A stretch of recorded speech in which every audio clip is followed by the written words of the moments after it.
사실 저는 사업을 24년 했는데 투자는 지금 12년 정도 했거든요. 그래서 어찌 보면 저 빼고는 다 20년 넘게 투자한 사람들이었고, 그냥 얼추 계속 이제 그 의견을 주고 받으면서 어떻게 사고하면 투자하는 거냐, 도대체 우리가 어떤 사고를 하냐 이런 것들을 나름 좀 심플하게 정리한 게 이제. 그래서 이제 그 제목에서도 보셨지만은 이 투자자의 생각은 for Y다. 왜 당신이냐? 왜 당신이냐? 또 왜 하필 지금이냐? 또 왜 지금 이 아이디어냐? 지금 이 아이디어가 맞는 거냐? 그리고 왜 나냐? 하필 왜 나한테 맞는 거냐? 이 네 가지 질문이 거의 공통되더라고요. 그 창업자의 경험치가 깊으면 깊을수록 문제의 질도 깊다. 문제의 질이 깊을수록 솔루션의 질도 깊다. 뭐 이게 당연한 얘기긴 합니다. 그래서 이게 그냥 누구나 할 수 있는 이야기가 아니라 창업자의 어떤 경험의 질을 가지고 이렇게 이야기를 해야. 실제 그 아우거스트 비전이라는 회사는 그 3D 광각 카메라가 왜 필요한가? 뭐 이런 것들을 계속 이야기할 때 언젠가는 필요할 때 실제 2D 카메라가 한 이 정도밖에 안 돼요. 그래서 로봇가 여기 있으면 얼굴이 잘 안 보여서 인식이 안 돼서 사람처럼 보이게 하려고 이렇게 3D 광각으로 설계를 하는 개념인데 그게 사실 많이 필요 없잖아요. 많이 필요 없는데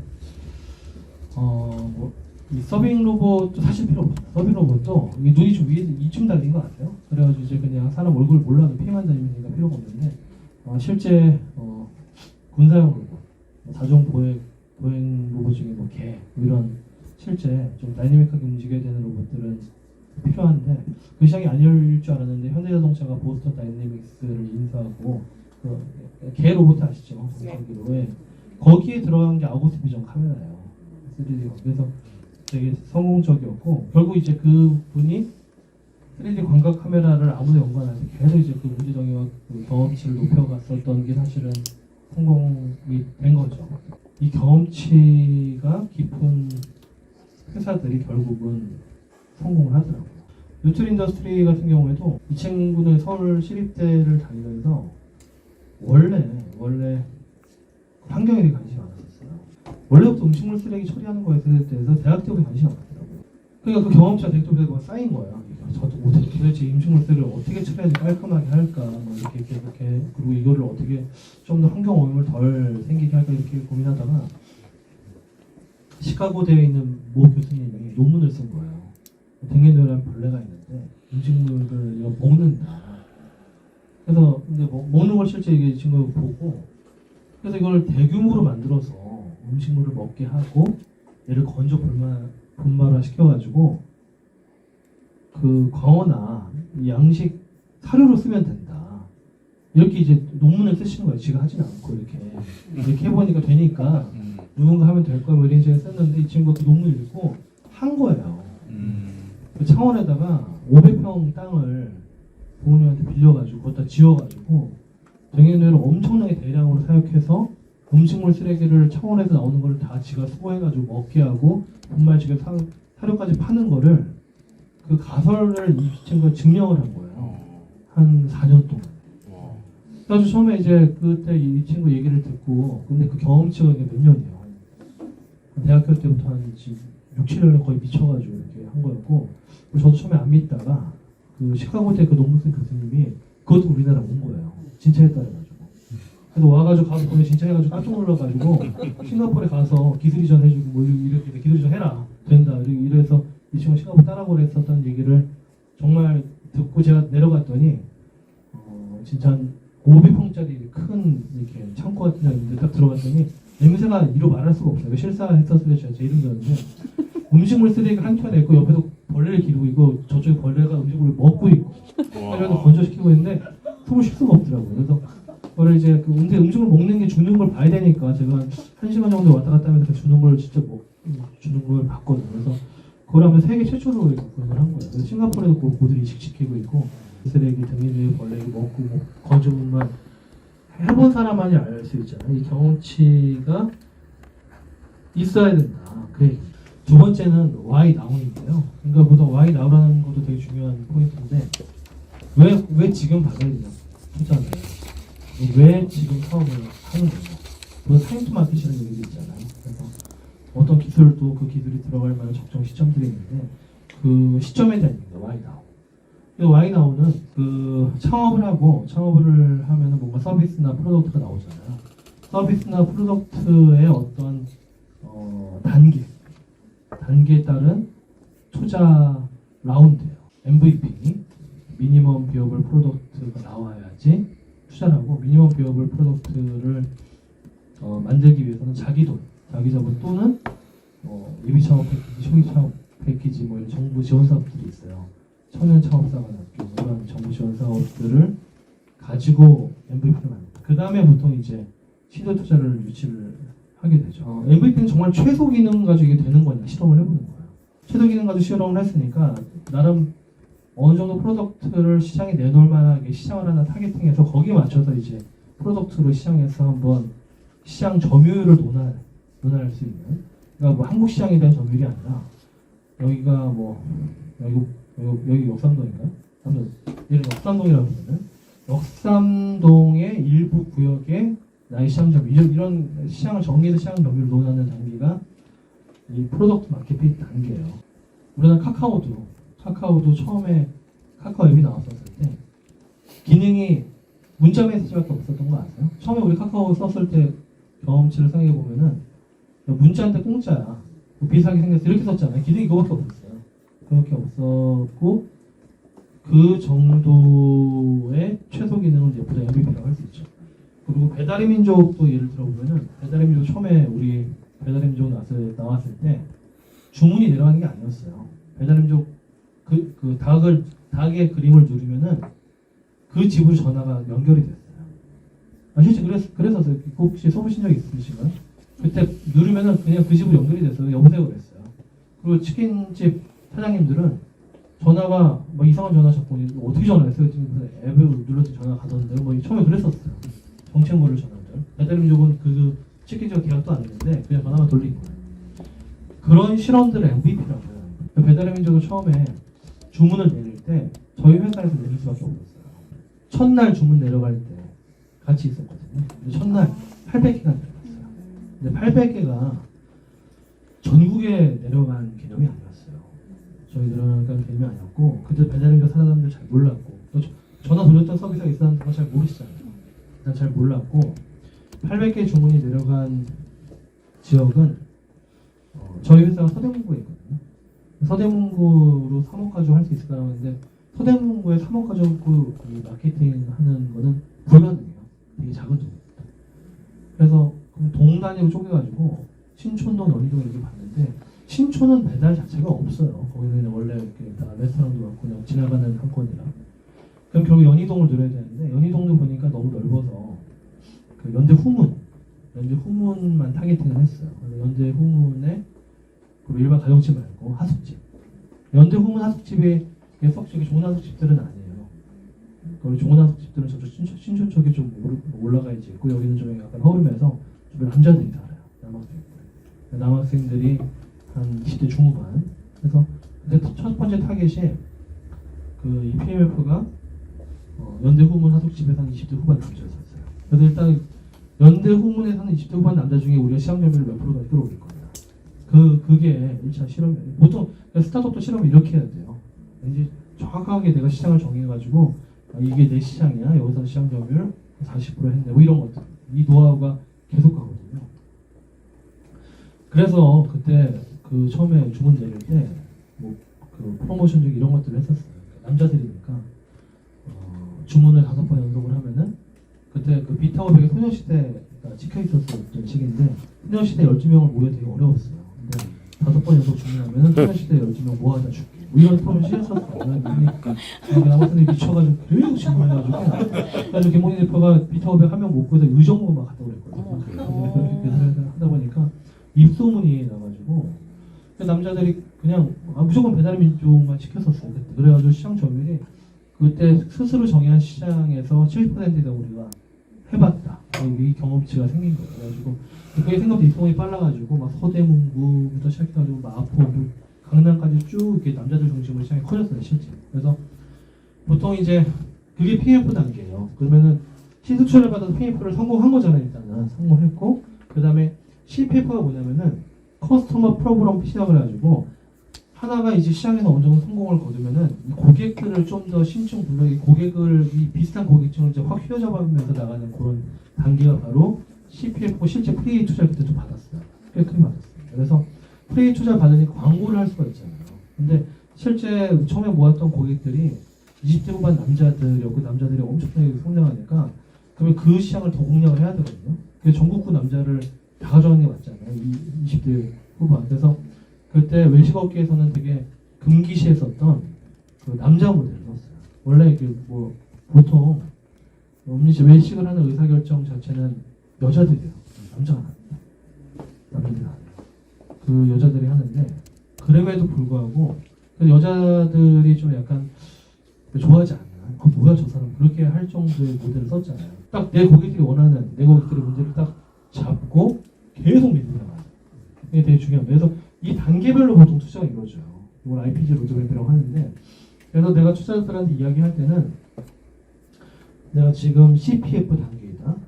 그리고 실제 내 이 자본을 쓰게 되면은 현재 고객을 한 300만까지 확보할 수 있을 거다. 이런 것들을 체계적으로 얘기하는 게 도움이 돼. 이게 바로 나우의 비결입니다. 나우. 지금 내가 여기 있는데 지금 뭘 해야 돼? 지금 커스터머들하고 내가 커스터머들이 요구하는 상을 내가 지금 감을 잡은 상태야. 이런 얘기들을 해야지만 추천해야 돼요. 후기에 보통 PMF 프로덕트 마켓핏의 대강 팁스 매칭 단계, 팁스 매칭이 PMF고 팁스 끝나고 이제 시리즈 A 정도 받는 게 CPF다. CPF 이렇게 보시면 됩니다. 요즘에 그 YDS 아이디어의 그 아이디어의 주기 자체가 점점 짧아지고 있어요. 저희 시니테크만 하더라도 저희 회사가 지금 20년 넘었거든요. 뭐 올해 7월 7일에 저희 20주년 기념식 하고 지금 벌써 반이 또 흘러가가지고 보통 그 투자 받으시는 분들이 옛날에 했던 것들 얘기 안 해요. 그래서 근데 지금 아이디어에서 사무실에서 그럼 법인이 아직 1년 안 되셨나 봐요. 그러면 아직 5년 됐는데요. 그러면 5년 동안 이거밖에 안 하시고 이렇게 되는 거잖아요. 여기서 좀 미리 알아도 두셔야 될 게 상대적 시장 점유율이 X축이에요. 상대적 시장 점유율. 상대적 시장 점유율이 뭐냐면은 배달민족이 시장 점유율을 연대 한 골목에서 70% 정도까지 찍었거든요. 작은 시장이잖아요. 근데 거기서 상대적 시장 점유율을 논할 때 얘네가 70%라. 그리고 그 요기어가 예를 들어 30%라고 쳐요. 그러면 상대적 시장 점유율은 30분의 70. 그러니까 2점 얼마가 되는 거예요. 2.3 정도가 되는 거예요. 2.3. 이게 상대적 시장 점유율이 여기가 1이에요. 1. 2.3이 이 정도. 엄청 높은 거예요. 당시 이제 배달통이 배달의 미족부터 2010년에 더 잘했었어요. 그래서 만약에 딱 진입을 했었을 때 예를 들어 배달통이 50%, 배달의 미족이 10% 그러면은 0.2잖아요. 0.2자, 10% 0.2잖아요. 0.2면은 한 이쯤 있는 거죠. 이쯤. 그래서 모든 창업 아이디어는 여기서 시작을 해요. 여기서. 왜냐면은 그 Y축을 볼게요. Y축은 시장 성장률이잖아요. 누가 창업하는데 시장 성장률이 낮은 데서 하겠어요. 나 시장 성장률 높은 데서 시작합니다. 이거 되네. 그래서 일단 창업을 하는데 이거 되나라고 창업했는데 상대적 시장 점유율 낮은 데서 시작을 해요. 여기서 시작을 합니다. 그래서 상대적 시장률을 낮춘 다음에 아까 뭐 김홍민 대표 얘기도 했었지만 막 비타 500 사다 주고 막 비즈니스 끌어올려요. 비즈니스 끌어올려서 어쨌든 동률을 만들고 더 끌어올리잖아요. 더 끌어올려서 막 2 가까이 가고 뭐 2.1 이렇게 가게 되면은 스타가 되는 거예요. 스타가. 그리고 이 투자자한테 투자를 받을 때도 여기서 투자를 받을 수도 있긴 해요. 아주 전략을 잘 설명해서. 근데 한 이쯤 정도, 1 정도 됐었을 때 좀 더 밀어주세요. 그러면 스타가 완전히 됩니다. 그러면 거의 투자받기 되게 용이하거든요. 여기 쓸 때하고 여기 쓸 때하고 수익률은 여기가 더 좋습니다. 왜냐면 이 성장률이 떨어지면 경쟁자들이 나가요. 돈 안 돼. 2, 3위들이 막 나가요. 나가니까 결론적으로는 시장 성장이 떨어진 상태에서 과점 회사가 수익률이 훨씬 좋거든요. 그러니까 좋은 곡선이 여기서 시작해가지고 스타, 캐시카우, 유지 이거예요. 저희 그 다음에 홈페이지 주문도 있고 홈페이지 주문 같은 경우에도 2012, 3년에 같이 피크를 쳤다가 이제 시장 성장이 떨어지면 다시 유지. 그리고 저희 모바일 주문도 그 피자헛 모바일에 버거킹 모바일에 이런 각종 모바일 앱들이 이 시장에 대해서 거의 피크를 찍었던 게 2015년이에요. 했다가 뭐 배달 앱들이 올라오면 유지 이렇게 되고 있는 거죠.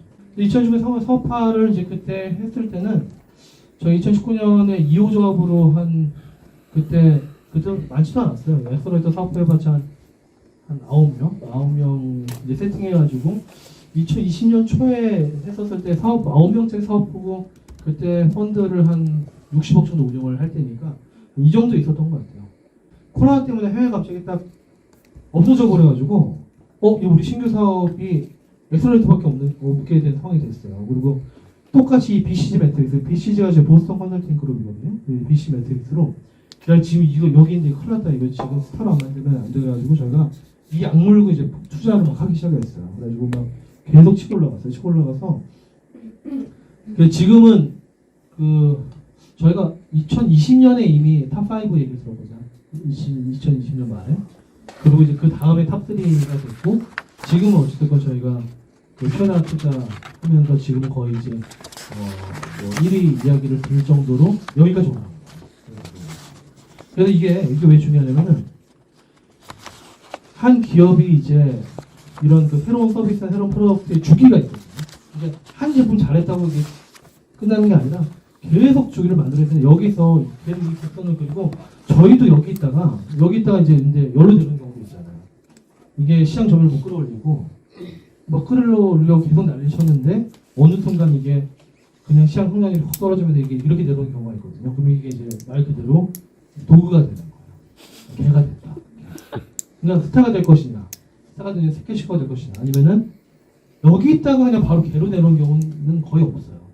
그래서 근데 여기 있다가 저쪽을 범접하지 못하고 그냥 내려오는 경우들이 실제 있고 저희도 이 경험치가 있습니다. 저희도 시니테크도 20년 전에 이런 경험치가 있어서 투자를 받을 때도 내가 지금 여기 있는데 이 상태다라는 것들을 수치로 증명하고 그리고 이게 나의 두 번째야.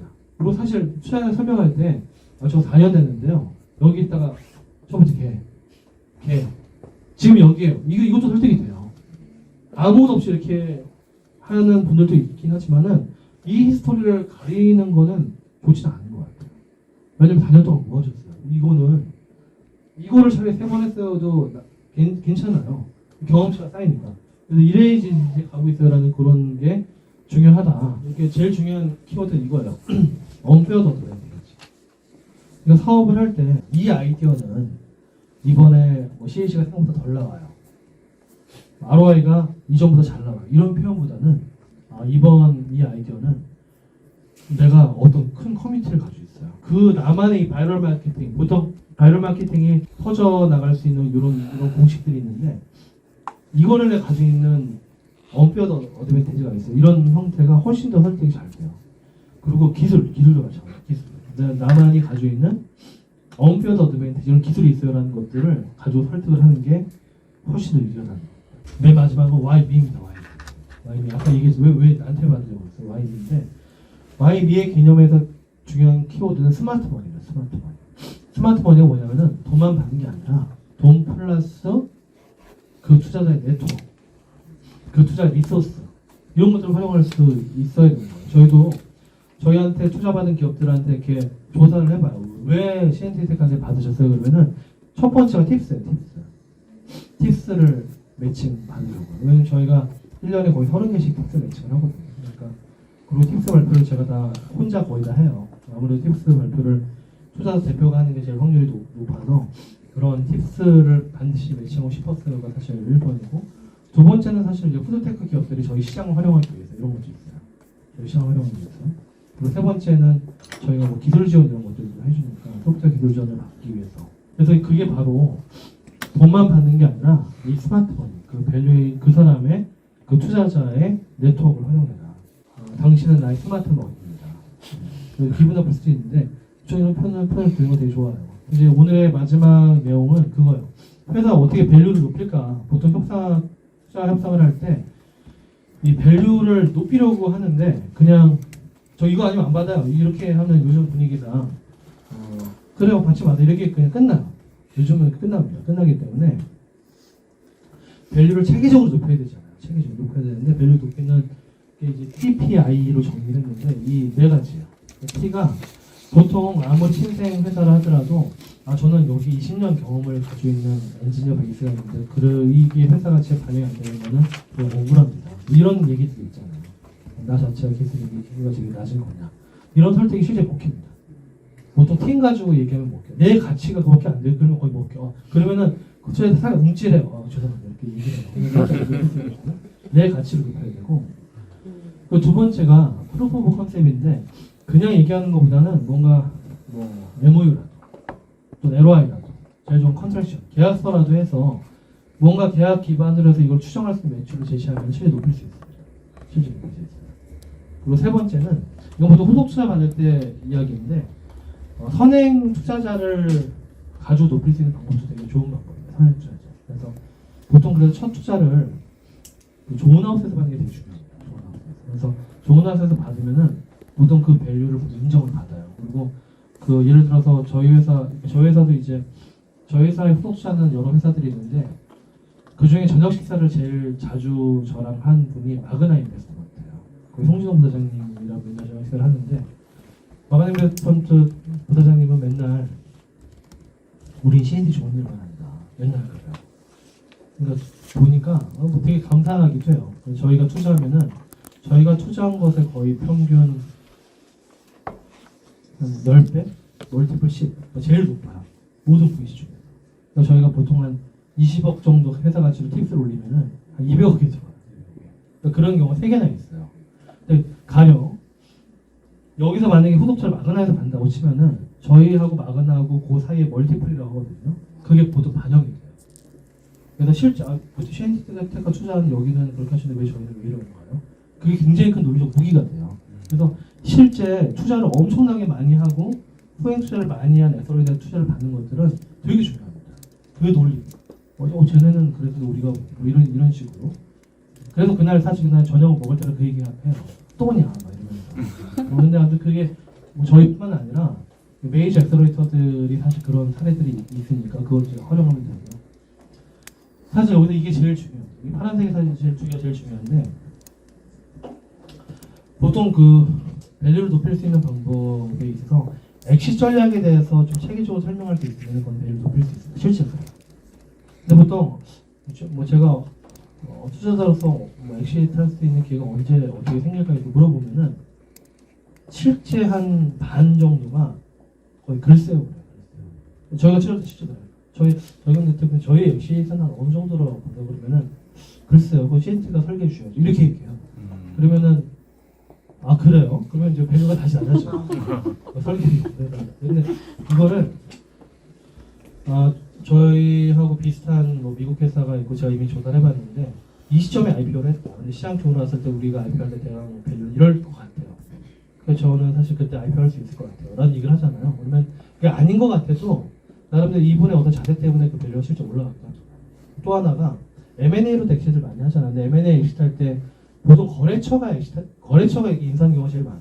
거래를 하던 데에서 인수한 경우가 되게 많은데 그런 비슷한 사례를 가지고 실제 M&A 사례가 밸류가 얼마였다. 이렇게 하면은 그게 현재 밸류를 끌어올리는 역할을 할 수 있습니다. 그래서 이 4개, 팀, POC, 또 선행 인베스터, 엑시 전략 이 4개 가지고 협상을 하는 게 유리합니다. 한 번에 다 얘기하지 말고요. 먼저 팀 가지고 끌어올려요.